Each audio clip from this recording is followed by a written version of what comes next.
এটা কি পিঠা বানাবো মা? চিতল পিঠা। চিতল পিঠা। হ্যাঁ, কি কি দিছ?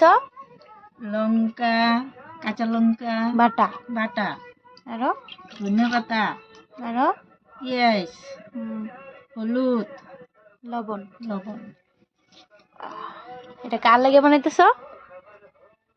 আমাদের ছেলে পেলে সবার ফেভারিট। মিশা কথা এটা তার হাজবেন্ডের লাগে বানাইতেছে। এই তো ওকে হাসি।